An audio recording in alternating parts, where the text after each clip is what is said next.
Welcome to another episode of the Adversity Diaries. I'm your host, Carlos Jimenez, and today I'm excited to be joined by someone who's done so much in both sports and life, Amelia Fulgentes, or known as Nene. She's got a deep love for fitness, a passion for helping others through movement, and on top of that, she's a total dog lover. We'll chat about her journey from overcoming challenges to finding balance in life, and of course, her love for pets. Amelia, thanks for being here, and I can't wait to dive into our conversation. How's everything going? It's going well. Trying to stay busy and enjoying the retired life. Sports. So, I thought you were like retired already, just be living in an island with your family. That's everyone's dream. But I really want to get into right away. Let's talk about your early career and passion for judo. I know you started pretty early, right? At age of 7. Mhm. What initially drew you to the sport, and how did you shape your mindset as a young athlete?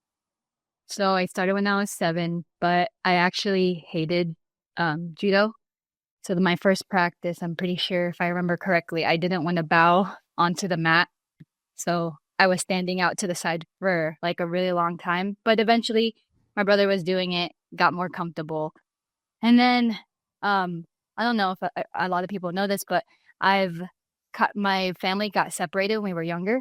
So I was born in the Philippines. My brothers were born in the Philippines. And then due to like visa and immigration and all that stuff, we left my mom behind. So then my brothers and I moved to the US. And then, so I kind of used judo as like an outlet to keep my mind busy at such a young age. And then eventually as I grew up, I kind of fell in love with it more. Wow. So you came here to the U.S. with your brother and My dad, and yeah. So I have 3 brothers. yeah. The youngest one wasn't born yet back then. So it was me, my brother Tom, and then my brother Jerry. I know, Tom and Jerry. But so my dad, Tom, and I went to the US. We left behind my brother Jerry. He was still a baby. And then after a couple months, my dad took him with us here. So we were separated from my mom for about 7 years. Wow. Oh, Yeah. How was that experience? I mean, I'm sure it came with a lot of like baggage and difficulties, uncertainty for you as a young individual. And I can only imagine for your dad taking care of you guys here. yeah, so we only got to visit my mom probably once a year for like a whole month. But in like 2005, I remember just kind of talking to my dad and saying, I don't want to go back home because every time we go back home, I feel that like that heartbroken feeling over again. And I hated that feeling. So I said, I'd rather just wait for my mom to come to the US because I couldn't handle just feeling like being pulled apart. Wow.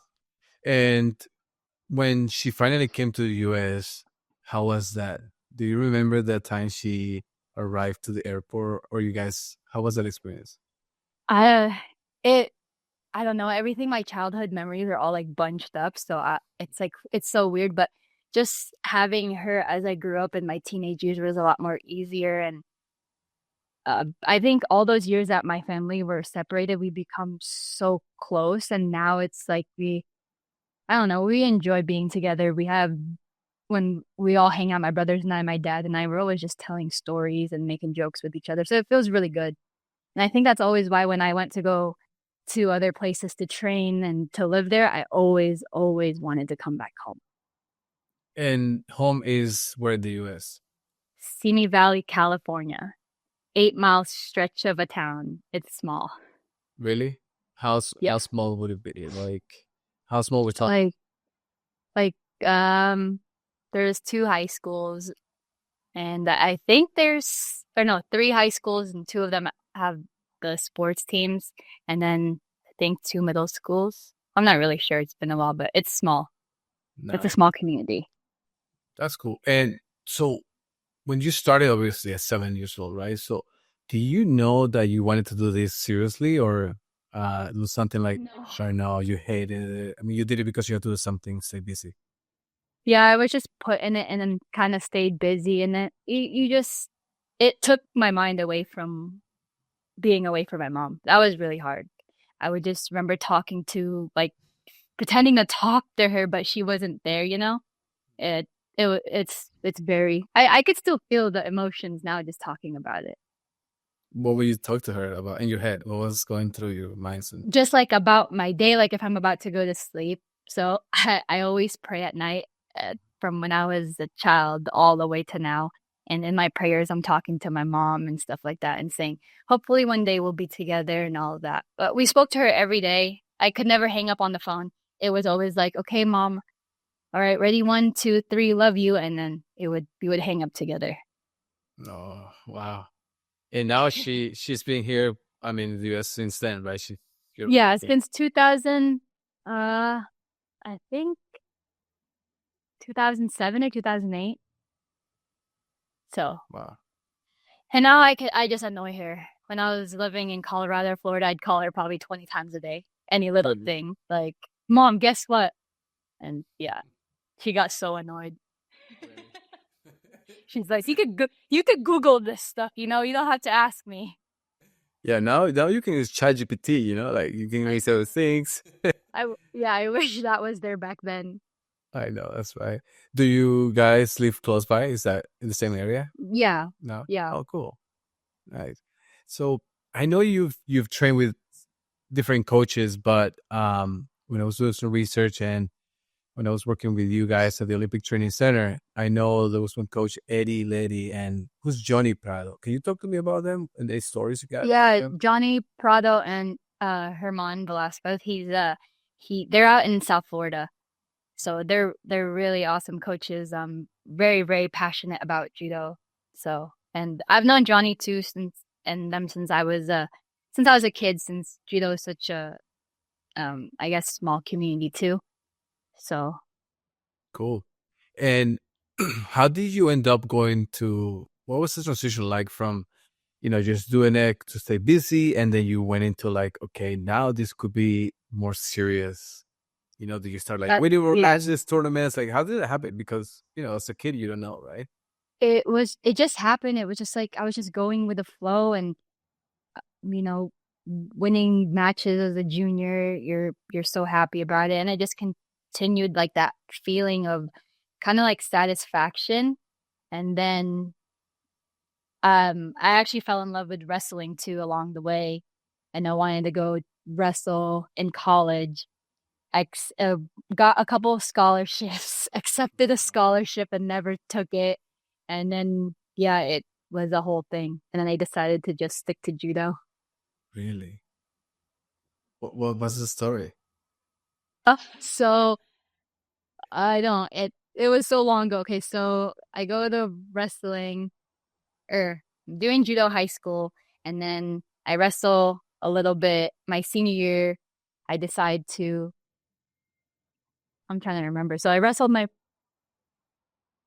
okay. So senior year, I wrestle, and then we try to kind of go to the CIF, the qualifications to go to state, to place at state to get some scholarships. And then so we do that. I get a couple scholarships. And then I actually signed with a school, Missouri Baptist. And my religion is, we're Catholic, my family. So then I find out, I got all my classes, everything ready. I find out that I have to go to, I don't know, some church or some Sunday school or whatever school they have. And I was like, oh, I don't want to do that. Never mind. I'm going to just switch to judo. So, okay, fair enough. I mean, you have freedom to make your own decisions. Yeah, so that's what I did. And then just stuck to judo from there. Wow. I still miss it though. I always wondered, like, what would have happened if I did wrestle? But I mean, you were around those people at the Olympic Training Center, right? Yeah. What do you think would have happened? You think you could have been like, those wrestlers are really good, so they're really, really good. They're tough. They're tough. And then Victoria Anthony, actually, I grew up with her, and she did judo too, the same judo club that I went to. Wow. What are these? What are the? Go ahead. Yeah. Yeah, she was really good. Yeah. At wrestling. Do you watch Olympics a little bit? No, you're not watching that. Yeah, I did. Yeah. Yeah, I actually watched more of I watched Angie Delgado for the judo, and then I watched more of the wrestling. Yeah. Ooh, there are one of the girls that was at the Olympic Training Center. She won, right? Forget her name right now. She was in Colorado Springs. Um, she won gold for the first thing in that weight class. I forgot the name right now. I'm gonna look for it later and I'll let you know. You For probably for wrestling, wrestling. Yeah. it was a meet, I think. Yes. What is it? Oh, I'm gonna look for it. I think it's like Amit Elor is her name. I don't know how to pronounce it. Yeah, I'll look into it and I'll plug it in there. But I know that I mean the women wrestling freestyle is incredible, huh? Like it's Yeah. Oh, and the girls wrestling is growing. I mean, you It's tell like me. it's no, it is growing. Like you see all the high schools that didn't have those back then, like the full girls team. Now you're getting a bunch of high school with full girls team, and then you've got all these colleges offering like scholarships. It's such a growing sport. It's awesome. Oh yeah, I just looked into Sarah Hildebrandt. Oh, Sarah Hildebrandt. Wait, Sarah Hildebrandt, did she get gold? Oh yeah, she did get Yeah, grade too. she got gold. Yeah, I know it's incredible. I was like, you should know you worked with them. I know. I mean, I worked with her. I know, but it's funny. It's the Go- you know. Yeah, there was 2 golds, right? Yeah, it was her and the other one that I mentioned. Yeah. So No, they're always bringing home medals. I know. So what's with judo? How we do? How do we do? Mm, we didn't come home with any medals. No. No, it's what's happening. But it was now that you're on the other side. I don't know. I have no opinion for it. No opinion for it. I'm kind of out of it, to be honest. I barely keep up with that whole thing. I'll look to see what tournaments like some of my friends were going to, and honestly, it was just basically Angie that I was watching. But other than that, I don't really keep up as much. Yeah. Is that just because you kind of like you've had enough? It's like I don't want to watch anymore. You know. No, it's just it doesn't interest me as much as it did back then. Yeah. It's so interesting because I talked to a few of you guys. I mean, athletes or after they retire, they're like, I don't want to like know about it that much. Like Yeah, it's like I lived through it. I done it. It's like there's more to life than that. that's actually true too. But I always want the US to win. So I just cheer for them. Yeah. So tell me, obviously, your career didn't come at expense of your physical health. Um, uh, I know you've had some injuries, right? And it can be obviously tough challenges for any athlete. And I'm not sure about this, but I know you have multiple knee issues, right? Yeah, I had a couple of surgeries. Yeah. How do you handle the emotional and physical toll of these injuries? And what kept you going during your recovery? I was still young when I got my first 2 ACL surgeries, so that was like 2012 and 2013. So I was kind of just young and stupid and just wanted to keep going, you know. There was like no thought process. It was just like, okay, I'm injured. It's not a big deal. I'm going to get surgery. And I was always hard headed, always trying to get back on the mat sooner, which I always thought, like, why was I think like that? But Why do you? you, I've guessed that you're just young and you don't go through those experiences yet that you expect. And it's, there was really no thought process. It was just like, okay, ACL surgery, rehab, and then go back on the mat. I didn't think of like what's going to happen when I get older with all these knee surgeries and I'm going to wake up with knee pain every morning, or I can't like run anymore, stuff like that. I didn't think it was going to affect later on down the line. Yeah. And do you feel that you would have had more mentoring from people? Would you be up to listening back then, or you think? I mean, Probably not. yeah, It's funny because Eddie always told me to take my time, especially with all those knee surgeries. I never listened to him. yeah. So How he had to go. fast? He's Go ahead. how fast what? How fast did you go back on the mat after the ACLs? The first surgery was like 6 months, and I already had my first competition. And then a couple months after that, I tore the other side. Hmm. So it was pretty fast. And then after I tore that second one, I moved to the training center. And then that's where Eddie kept going with me to all these sports med like appointments with Dustin. And I would just sit there and kind of just roll my eyes. There was one time I pulled out my phone and Eddie was so mad at me. Oh, Nene, you were not an easy one to deal with, huh? I apologize now. I promise I've learned my lesson, you know. Yeah, I know it's. I mean, you live and you learn, and I guess he was trying to help you back then, right? But that, yeah, I mean, obviously you got through those at a pretty young age. There's this physical aspect. You got the first one right. You're like, okay, whatever. 6 months later, get in the mat, you got injured again. Did you have any doubts of like, oh, am I gonna be good enough? Like, or were you always like, "Ah, I got this? But always had those in my like those thoughts do run through my head throughout my whole career, not just during my injuries. It was always and it kind of always I always looked at that as like the biggest mental block was always questioning myself. Am I good enough? Why am I still doing this? Like, am I going to get to where I want to be? But for some reason, I don't know. I'm hard headed, I guess. And I've just kept going and going and going. But there's certain parts where I wish I would have done differently. Probably always in my mind, it was like judo was going to end. So especially like the last year and a half, it was like 1 foot in, 1 foot out already.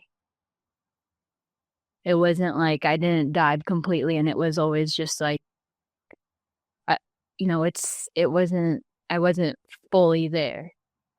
I was like ready to move back home. Mm.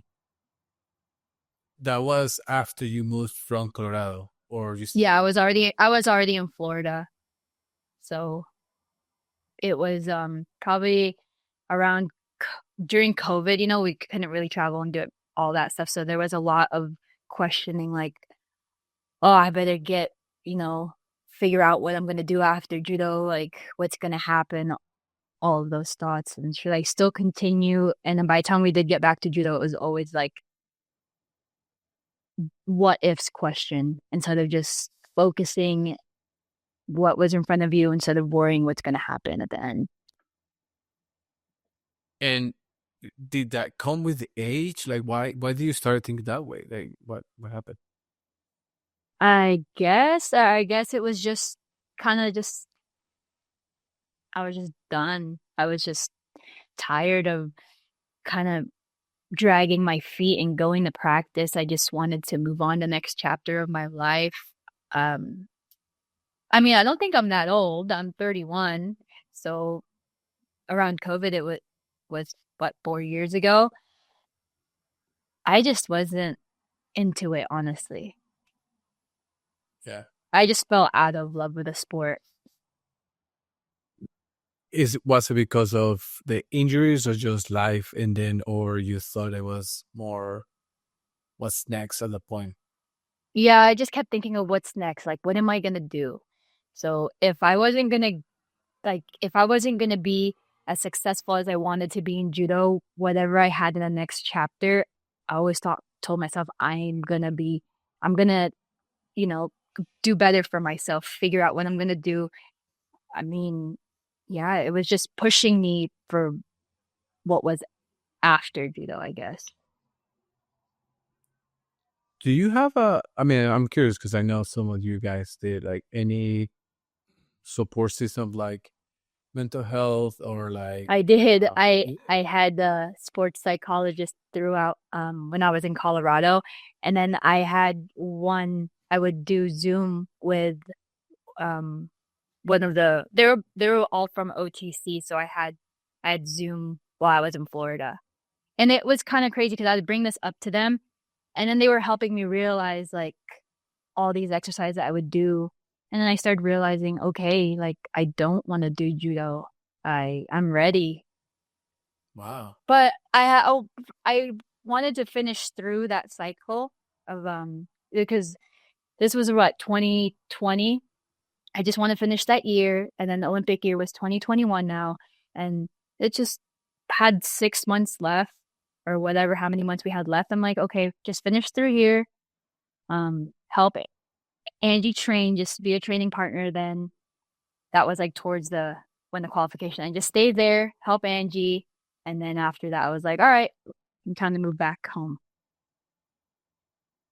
Do you remember that last day that you were like actually in the movement of, The the last day. Olympic movement, the last day of that practice day where you say, this is it?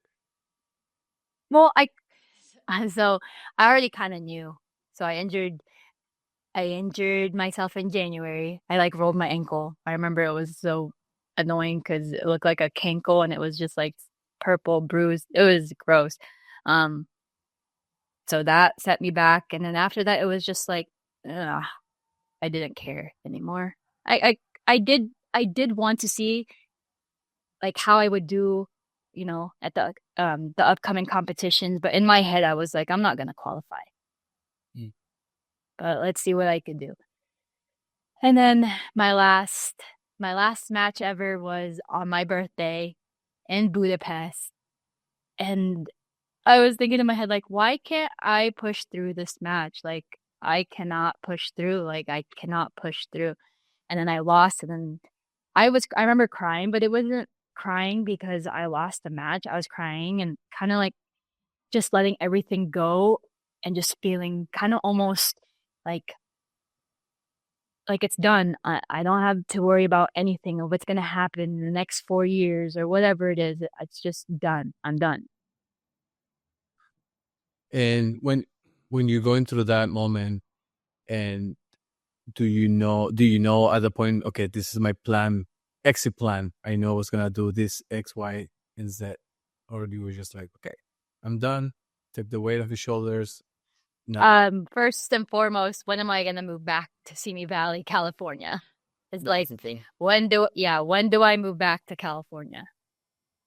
That was my first, like, always, ever, when I was in Colorado, I always said, I'm going back to California. When I moved to Florida, I'm always going to find my way back to California. There was no like a judo like congregation in that area to be close to home back then, or There's good clubs in LA.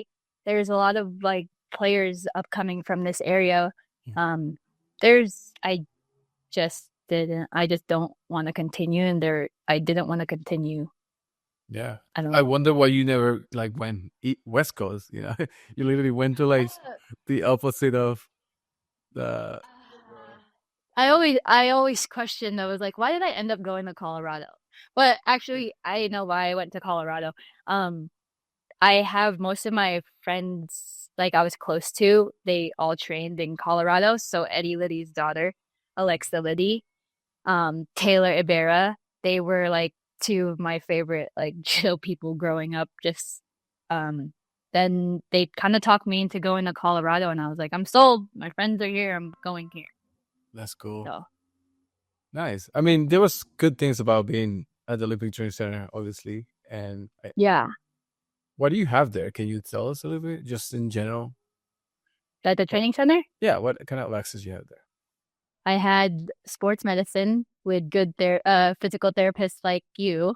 I had strength and conditioning, judo, a lot of stuff around there. But the sports medicine though is really good. Uh, That's cool. Yeah, I remember always like getting ready to tape you before practice. But let's go, quick tape, put it, stand up I know. here.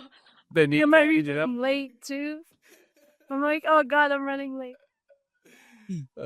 No, what a time, what times. No, but yeah. So obviously, you every after your career, now you're are a business owner, and how did that idea came up? Because you're telling me you're retiring. You're like, okay, what am I gonna do with my life? I don't have a plan. And then now you own a gym, right? So called strength and movement. How was Yeah. that? How did you come up with the idea, and what inspired you to take this So entrepreneurial path? I've always wanted, like I said, I've always wanted to move back home to California.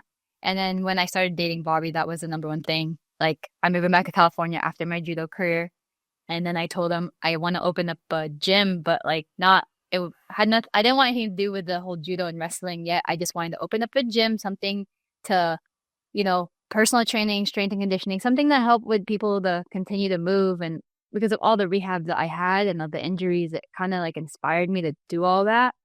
And then so during COVID, my strength and conditioning coaches in South Florida, their place is actually called Next Level Strength and Movement. So that's where I asked for permission if I could kind of copy off what they do. And so during COVID, I interned for them. I did all the certifications. I did the FRC, the Mike Boyle's strength and conditioning, level 1 and 2s, all of that stuff. And then, yeah, after COVID, they gave me a job for a couple months. And then when I moved back here, I just I opened my own place. Wow, my God, look at you! Like, But the whole judo thing, yeah, the whole judo thing was all like adding the judo and wrestling thing was all kind of like last minute ideas. Cause I was like, okay, there's so many gyms that's opening up and there's so many gyms that are all similar to each other. What could make my place different from everywhere else here? Wrestling is kind of big in this little town, but there's no kids club anymore. So then I was like, okay, wrestling, that's a good one. And all my brothers wrestled ever since they were younger to now. And then one of them is still in high school. So that's a good kind of thing to still keep, we're still in that scene, still that high school wrestling scene. And then I'm like, okay, you might as well add judo. So then all of it is kind of together. wow. So you literally just wanted to open up a strength and conditioning gym, and then you're like, let me make it unique with my experience and all and your family supporting you. That's cool. Yeah. So it's fun because my brothers teach the wrestling part, and then Bobby teaches the judo, and I'm just there as I do the kids class. Those are fun. Yeah. Yeah, What about it? they're just so funny. They're so innocent, and the stuff that they say, it's like I don't know. They're just very no care in this world. They're just there, you know. I know. So So it's adorable. to sit in. I know. I was gonna say that. And then so would they tell me more about the like the format of the gym? Like they have a strength and conditioning area where you have weights and a mat. Yeah, so Like what's that? it's not a big place. It's small, but we have enough space for the strength and conditioning part. We have like the squat racks, we've got all the dumbbells, all that stuff. And then on the other side of it, we've just got mat. So we kind of put it together. Cool. But And are you it's small. programming? It's not that big. Yeah, I do. I program like the strength and conditioning part. I have personal training clients, and it's the kids while they're training, like the moms will go train. Nice, love it. So That's a good way to kind of like come with your kids and we train you. Okay, I see. I see what you did there. and and and then the high school wrestlers during the summertime they had like wrestling and strength and conditioning in the morning. So but now they're back in school, so they have their high school practice, and then some will come and get extra work at the end of the day. So how do you helping like people with injuries right now? Like I know you mentioned that obviously you went through it. Yeah. So I go through like an assessment what was that called? Now I'm forgetting all the assessment stuff.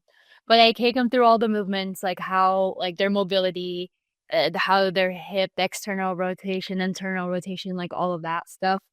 And then I just kind of based on what they tell me what their injuries are and what I saw in those assessments, and then I turn it into a program. And obviously, like the first month or so, it's just your basic strengthening, like teaching them how to use their core, teaching them how to have good posture, all of that stuff. Wow. I mean, Right? It starts all the way from your toes all the way to your head of like where everything ends, right? And so if your big toe or your something with your foot is injured, it's gonna start affecting everything that goes up. yeah. Lots The of chain. it. There we go. Exactly. Nene, who are you? Like, you know? I took seriously. I everything, all the work that I did with the rehab and all that stuff for myself. And I know I might have seemed like I was so hard headed. I didn't listen to you guys, but all of that all stayed in my head. That's cool. And do you have any success, like not successful, sorry, but like any kids that are up and coming that you're like, wow, these kids have something? Do you see something in your gym? I know it's small, but I do.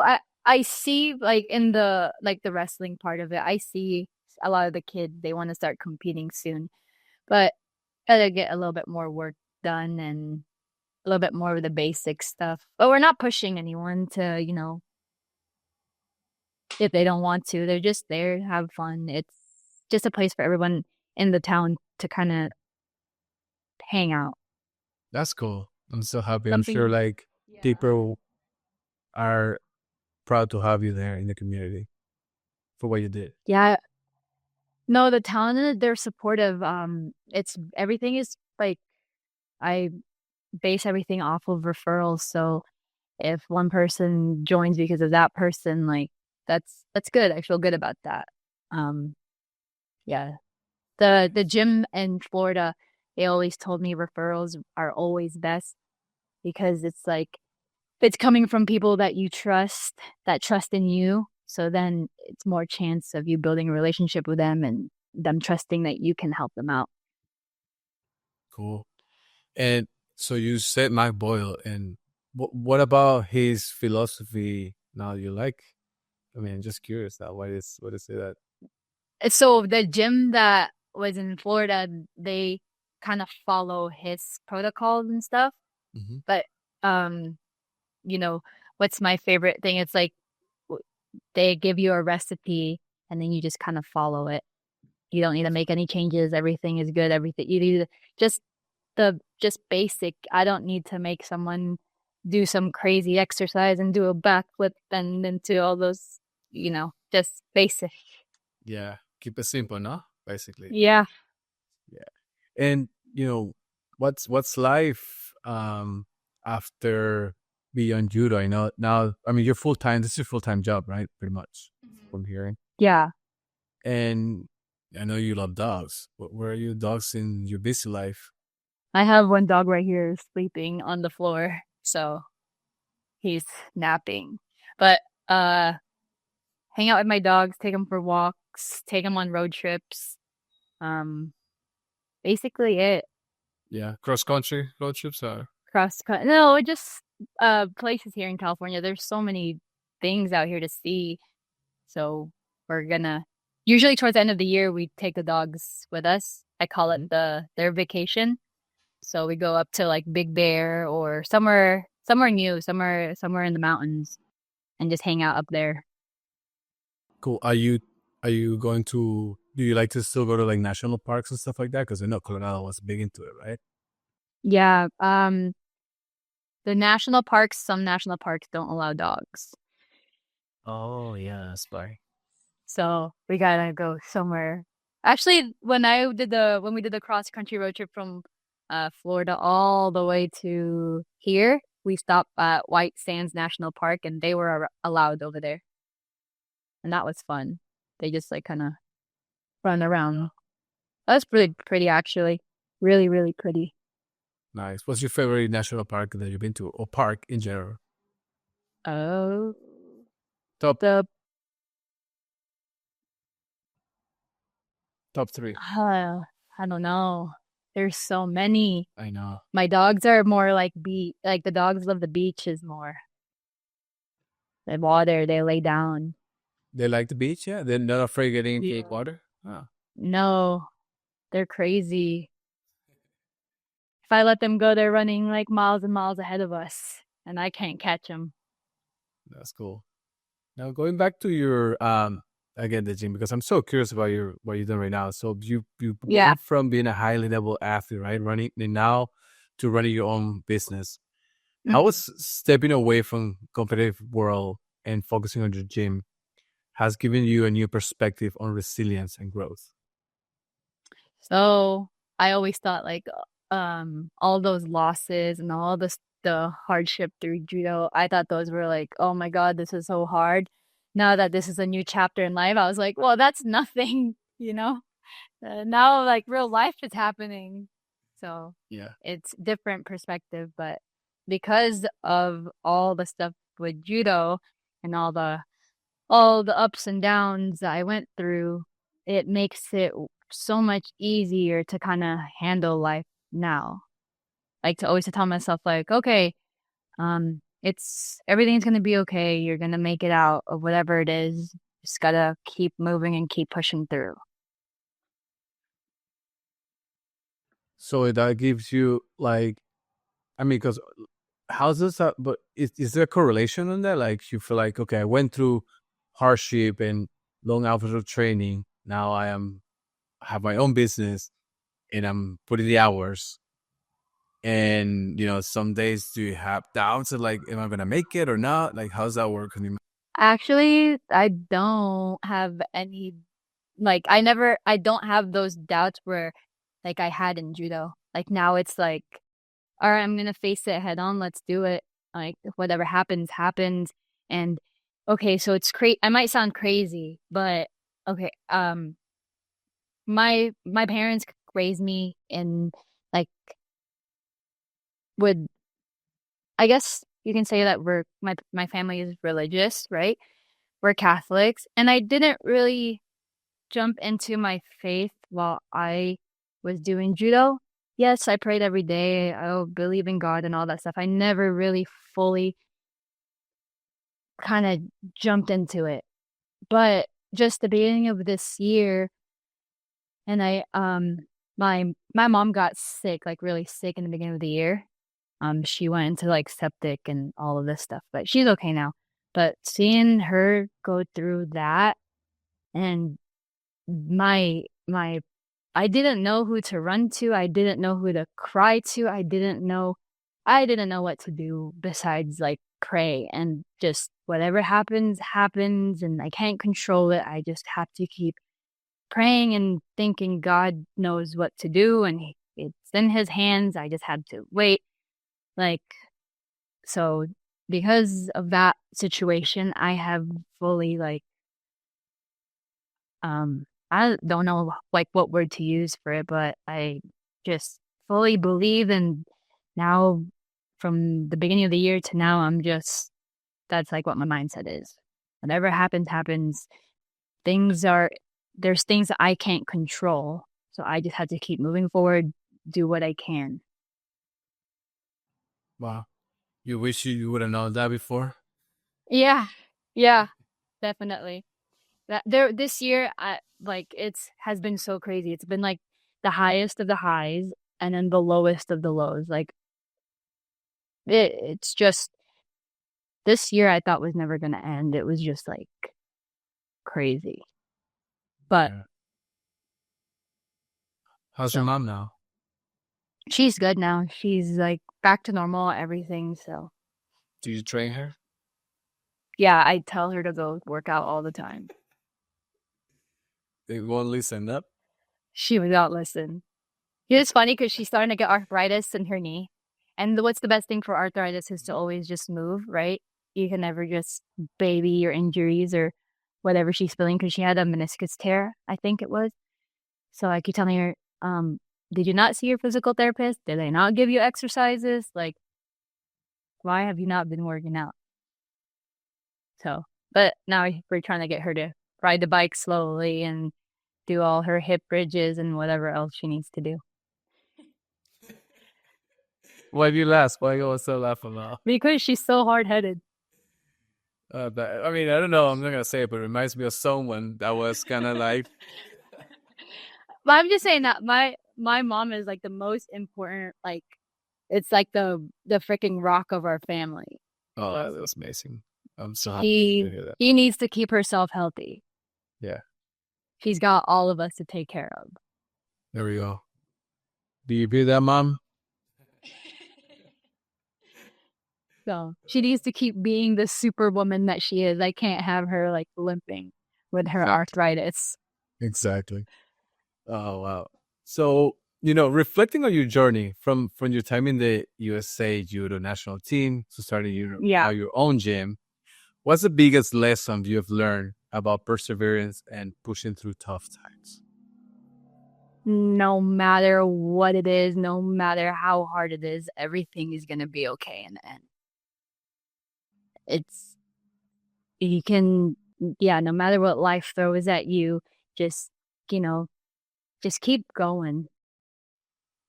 I really wish I had that same mentality back then. So. Do you have a story where you felt like this is it, like I cannot do it anymore? Like judo or just like in life in general? Yeah, everything. I mean, the judo one was all the time. I tell myself one day, it's like, I can't do this anymore. I can't keep pushing. And I keep finding myself to keep going. And I still cannot find the answer to why I kept going until this day. I would ask myself, why? Like, why did I put myself through all of that? Why did I continue to push no matter how hurt I was or how like upsetting it was? Why did I continue to keep going? I'm still looking for that answer till this day. And I'm slowly starting to answer it. Like, okay, if I never did judo, if I never stayed in Colorado or Florida or any of that stuff, maybe I wouldn't have the friends that I have now. I maybe would have never, met Bobby. So there's a lot of stuff. Maybe I wouldn't have gotten my dogs from Colorado. And yeah. So maybe those are the reasons why I did it. Maybe that's the main reason we're living life, Yeah. Yeah. I guess we get caught up on like the shiny things and like, Yeah.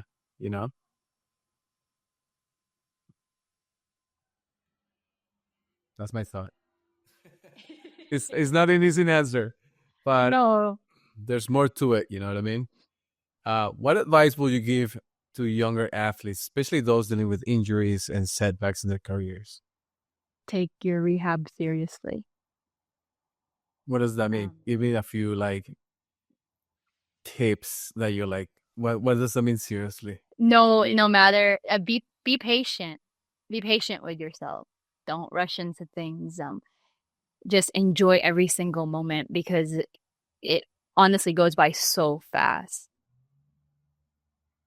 I could just yesterday I thought I'm still doing judo in a freaking how hot weather in South Florida, and now I'm just here hanging out in Simi Valley. That felt like yesterday. Yeah. So everything goes by fast. Be patient, enjoy the journey, and don't take anything for granted. What do you mean by that? I don't know, just, sometimes when you're training or you're just there in the moment, or even when you're just like hanging out with your friends, all that stuff can just be taken away so fast. Anything can happen. So every moment, just enjoy it. Be happy with what you're blessed with. Never compare yourself to what other people are doing. Just focus on yourself and just keep moving forward. Yeah, that's actually so true. How when you're going through all of this, right? When you start like being at the national game or people are successful, they go so fast, and you like look back and like, wow, it was like a blink of a second. Feels like Yeah, I guess that's just how life is. Everything, no matter what happens, it's gonna always keep moving. Mm-hmm. It doesn't stop. for you, for anyone, it's just always gonna continue. Yeah. Do you miss that like adrenaline beating? No? No? No, I kid not. I do not miss that. I just remember being in, I think, Paris in the shoot waiting out for my match, and I just remember I questioned myself there, like, what am I doing? Can I run back? I feel like I'm gonna throw up. There's so much emotions in my stomach. Yeah, I don't miss that at all. But Wow. It's interesting, not comparing or anything, but I heard other people like when they retired, they're still looking for that high of competing tournaments, you know? yeah, yeah, no, I've heard that too. A lot of athletes miss that adrenaline to that feeling of yeah, but no, I don't. I don't miss it at all. I find that adrenaline through other like that feeling of being so high through other things now. Like when I watch my youngest brother wrestle when he wins his matches and I see the stuff that he had to go through and then to where he was at that tournament and how like good he did, like it makes me feel good that like, you know, he did that. And so it makes me happy to see other people feel that emotion, that good feeling. Cool. That's awesome. Now moving forward, we have this segment here. It's called Rapid Fire Round. Okay, so about Okay. three of them, and it's somewhat random, but I think related to you. But here we go. What's your favorite workout for a quick strength boost?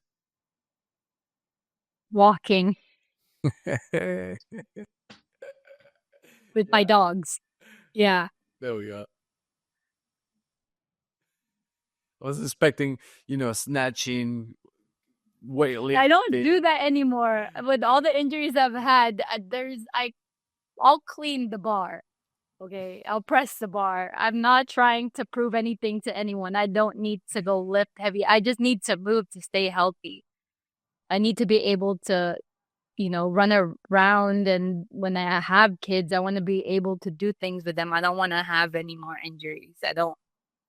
Yeah, I don't need to go lifting crazy weights and running how many miles. yeah. I mean, it's insane what you did.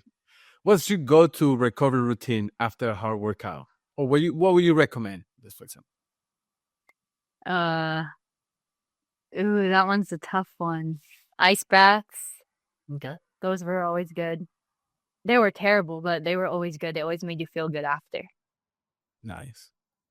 Who was your biggest inspiration in judo? Tama Montero. Who's that for the known non judo? She fights for Portugal, Okay. and she was really, really good. Lots of medals. But she was actually sorry, my dog. She was still at the doing judo while I was doing judo, so it was kind of cool to see her compete. So were you like fan, like The first time, yeah? the first time when I saw her compete, but then after a while, you're like, oh, okay. Yeah. Do you came up to her and say something to her? Or? No, we were in the same weight class. Yeah, but you guys in the same area. Oh, I mean, I never really talked to her. I went against her like during camps and stuff like that, but that was Wow. All right, next. This one's called Would You Rather. Would you rather coach an athlete to a national championship or win another title yourself? So, but let's change it. I think it will be more like, would you rather win more stuff, a title for your gym, let's say? Like, a title for my gym than myself. yeah. Yeah. Next, would you rather focus on strength training or judo coaching full time? Strength training for sure. You don't want to share the wisdom? What wisdom did I have when I was doing my judo career? I'm kidding. I enjoy coaching the little kids because they're so fun. They just run around and they think everything is funny. Yeah. But no, definitely I'd rather do strength training. Yeah. Yeah. I mean, I'm sure you have a lot of wisdom to share. So Or judo, maybe. yes. Uh, that's funny. All right, next. So the last question is called the. Wait, I have it here. Sorry, my bad. Let me just go back to it. Okay. The moment of Zen. So, what's one mantra or piece of advice that keeps you grounded when life gets tough? There's a lot, but my favorite one is don't freak out. It's out of your control. So what I mean is like usually I tend to like let my mind run and do all that stuff and then I freak out. So someone said, don't freak out. If that situation is out of your control, you can't really do much about it. Yeah. Well, there you have it, guys. Nene Amelia Fulgentes. Thank you so much for joining us today. It's been a pleasure again to meet you after a few years since the last time I saw you, and I'm really excited for what you've shared with us and everything you've done. Your career and starting from 7 years old. Your mom was away. Now you competed for the USA. Now you are an entrepreneur. You have your own gym and business. Got married, 2 dogs. I mean, you're living life. So I'm really excited to reconnect with you, and I'm sure people will enjoy listening to this. Yeah, thanks for having me. And I also want to thank you for all the years that you helped me. Even when I was in Florida answering my texts about my knees and whatever other injuries I had. So No, it was always my pleasure. Thank you so much.